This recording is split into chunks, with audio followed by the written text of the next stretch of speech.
Olá, internautas, Pastor Jonias, lição 5 do primeiro trimestre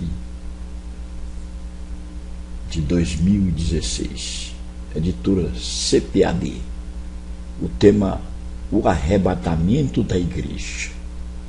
Texto áureo: depois nós, os que ficarmos vivos, seremos arrebatados juntamente com eles nas nuvens. 1 Tessalonicenses, capítulo 4, verso 17. O objetivo geral: ressaltar que o arrebatamento da igreja será a completude da salvação.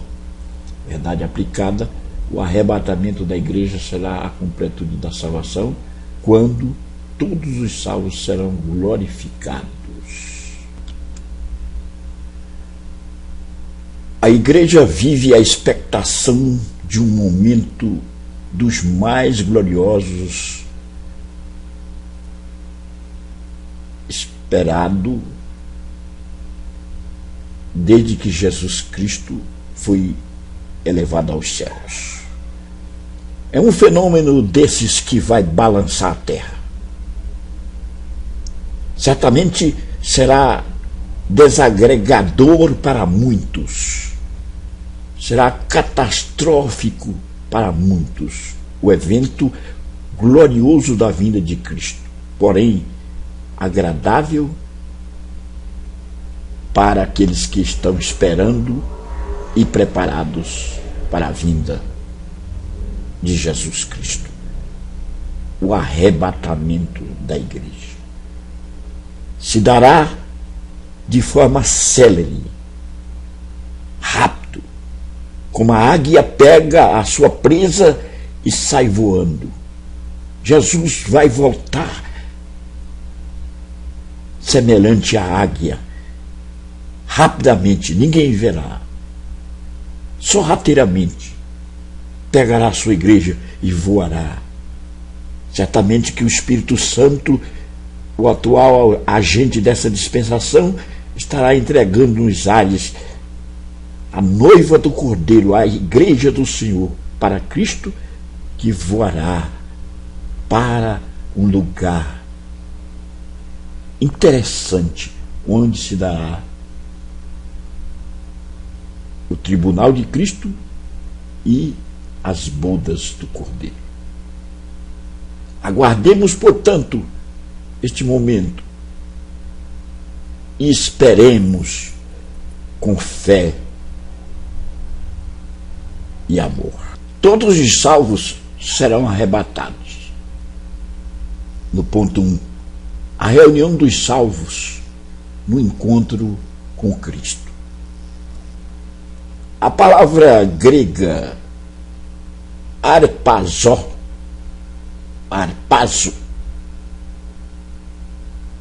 traz o sentido implícito de remoção rápida, de rapto, de ação inesperada, repentina. É isso que vai ocorrer. Os salvos serão tomados de forma célere por Cristo, que os arrebatará para um lugar desejável. Quem será arrebatado? Todos os salvos, em qualquer lugar da terra, desde a parte mais boreal à parte mais meridional, desde o mais norte ao mais sul, desde o leste ao oeste. Aonde estiver um salvo, Jesus o apanhará celeremente, como a águia arrebata a sua presa e sai voando célere. Aleluia. O arrebatamento e ressurreição dos mortos. A ignorância acerca dos mortos. O apóstolo Paulo dá ênfase à questão da ressurreição dos mortos. Parece que os crentes de Tessalônica e também de Corinto, conforme 1 Tessalonicenses capítulo 4, 13 aqui, eram ignorantes quanto à ressurreição dos mortos. Achavam que os salvos, uma vez mortos, não ressuscitariam mais. Mas Cristo foi a primícia dos que morreram. Ele foi o primeiro a ressuscitar e não morrer mais. Domingo de manhãzinha cedo, no domingo da ressurreição, ele ressurgiu dentre os mortos e recebeu um corpo glorioso para nunca mais voltar a ser morto. Assim também são os crentes. Eles serão ressuscitados. Tem uma esperança de ressurreição. Bendito seja o Senhor. A primeira e a segunda ressurreição. A primeira ressurreição é a ressurreição esperada. É a ressurreição dos salvos. Quando Cristo vier, os salvos serão ressuscitados.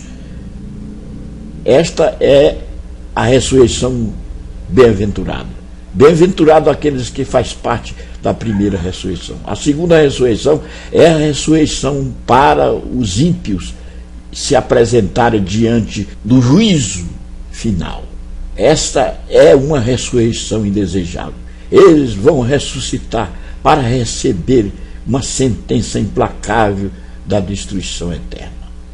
A transformação dos crentes que estiverem vivos quando Jesus voltar. O fato se dará da seguinte forma: quando a trombeta tocar, Cristo estará a postos para buscar a sua igreja. Primeiro ocorrerá a ressurreição dos mortos em fração de segundo. Segundo alguns comentaristas, isso se dará em 8 milésimos de segundo. E após esta ressurreição dos mortos, recebendo um corpo glorioso, os crentes serão transformados num corpo glorioso, os que estiverem vivos, e isso numa fração de milésimo, ou melhor, de 8 milésimos de segundos. Os mortos ressuscitados e os vivos transformados simultaneamente serão entregues pelo Espírito Santo nas mãos de Cristo, nos ares, que tomará o destino desejável. Aleluia.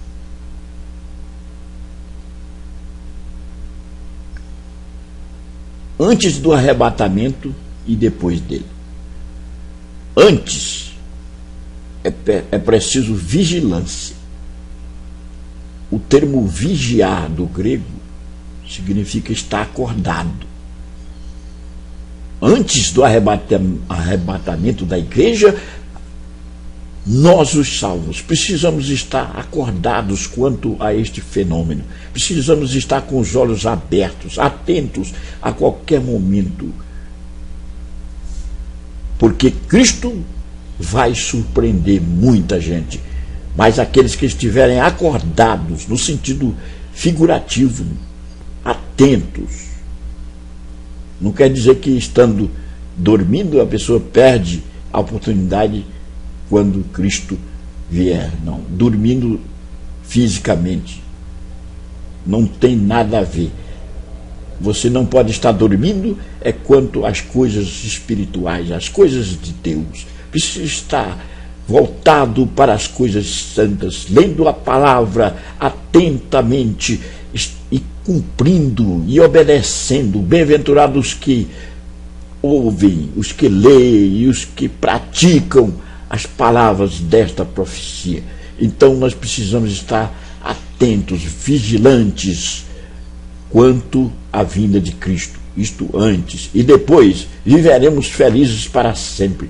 O nosso estado será um estado indelével quando Cristo vier. Então logo imediatamente Ele instaurará o tribunal para prendar os salvos, para dar galardões. E nós teremos as bodas do Cordeiro, 7 anos de bodas do Cordeiro, enquanto estivesse cumprindo aqui a 70ª semana de Daniel, a grande tribulação na terra. Os salvos, a igreja estará em festa, estará cantando hinos de louvor ao Senhor, estará num estado de alegria indizível, alegria dos salvos nas bodas do Cordeiro. Aleluia. Meu internauta,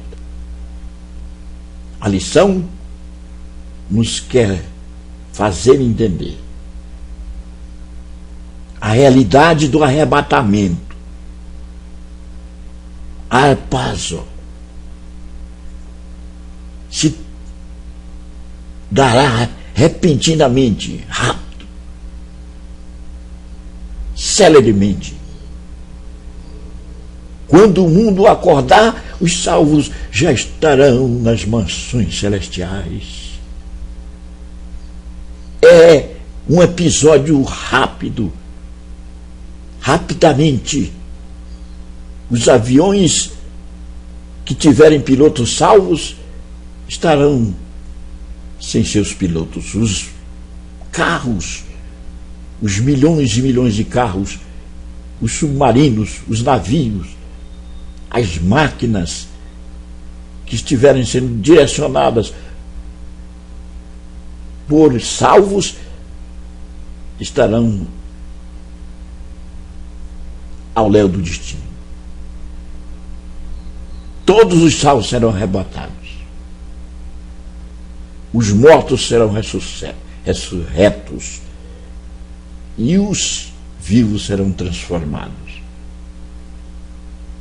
Antes do arrebatamento, precisamos estar atentos, em estado de alerta, acordados, conforme o termo grego nos direciona.